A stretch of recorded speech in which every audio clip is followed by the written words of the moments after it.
Hey guys, got a real quick question for some of the other beekeepers out there. So for those of you who are going to be logging in who are just friends or family of mine, cool, hey, welcome to the live tape. But this is actually going to be for some other beekeepers. My dad and I have recently been discussing an idea for what to do with a smaller colony going into winter. You got to kind of make some decisions going into winter before it gets too cold, because then you can't go into the hive and do anything about it. So we've been trying to decide, what do we want to do with these smaller colonies? Do we want to combine them, remove the queen, combine them with some of the, larger colony? Do we want to just kind of wait and see, that sort of thing? One of the ideas that I think it was my dad stumbled into, came across in looking for a solution to our issue was the idea that I'm going to present to you today. We've actually decided not to do it this year, but I thought I'd go ahead and reach out to some of you other beekeepers, see if you've attempted this and find out what your experiences have been. So I'm going to show you, I've got a demonstration set up behind me, no live bees. So anybody who's waiting to see me get stung in my garage, I'm sorry to disappoint you, it's not going to happen. But, so I'm going to show you what I'm talking about, because I think it's easier to see it than it is to hear it and picture it in your own brain. I'm just going to show it to you. We'll see what's going on. So the big idea is we've got a stronger colony here on the, my right, your left, or whatever. Over here, this one that my hand is on, that's the stronger colony.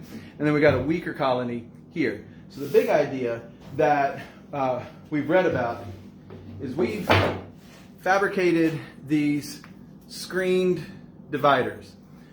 The concept is going to be, most of you should be familiar with the double queen style of raising the bees, and so it's going to be kind of similar to that. We'll get the screen so that the air can pass through, but the bees, of course, can't get to each other. The queens certainly cannot get to each other. So we're going to start with that. We're going to place that on top of the stronger hive. Now, the reading said you take the weaker hive and you place that on top. We, of course, came into the problem of you can't just pick up, even with the screened bottom board, you can't just pick it up and put it on top, because, of course, you've got this gap. You've got a lot of airflow, that sort of thing. So, we put another divider together, and we gave ourselves a gap that allows entry and exit.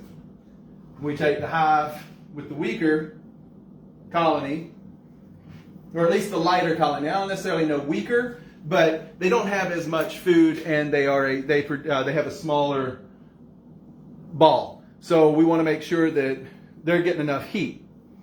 The heat that is generated from the bottom hive, our understanding, will rise into the larger hive. Excuse me. The heat from the larger hive will rise into the colony that is smaller. That's the big idea. The top colony can still come and go as needed up here. We've given them that space. Obviously, for winter purposes, it's smaller. We also, this is not what we use for our dividers, but we also have the entrance down below blocked, all of that kind of stuff. So the big idea is this screen and this entrance. Have you used that? Have you used something similar to that? What have your experiences been if you have used that? If you haven't used that, I'm interested in hearing some of your theories. That's fine too. You can reach out to me on Facebook Messenger. You can also reach me at hunsuckerbees@gmail.com. I would love to hear some of your experiences. If you've got some video or some photos of what you've done, I'd like to see that too. Reach out to me. Let me know what that's been like for you, and we'll get a conversation going. Thanks. Now, again, we're not doing that this year. This is what we came across, but we've decided, you know what, we want to do a little bit more reading, and I thought that this would be a great way to find out some more information as well. What we're doing instead, you can't see it now that I've stacked it up, but we've got some sugar boards in the back that are curing, and so we're going to place those at the top of, especially our lighter hives.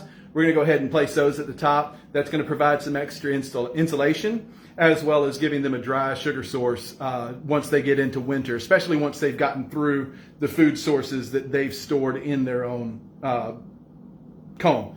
So that's kind of what we're doing. We've got windbreaks. In a previous video, at least last year I did a video on the windbreaks that we put up. We've done the windbreaks again.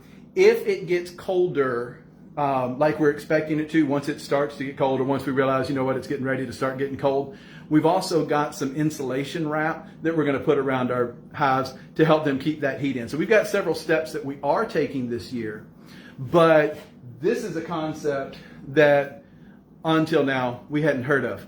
I'd love to hear about your experiences. You know how to get a hold of me. Again, it's honeysuckerbees@gmail.com, or just go ahead and reach out to me on whatever program this is. What's the social media? Facebook. Reach out to me on Facebook Messenger. That would be swell. Thanks, guys. Otherwise, I hope you guys have a wonderful afternoon. See ya.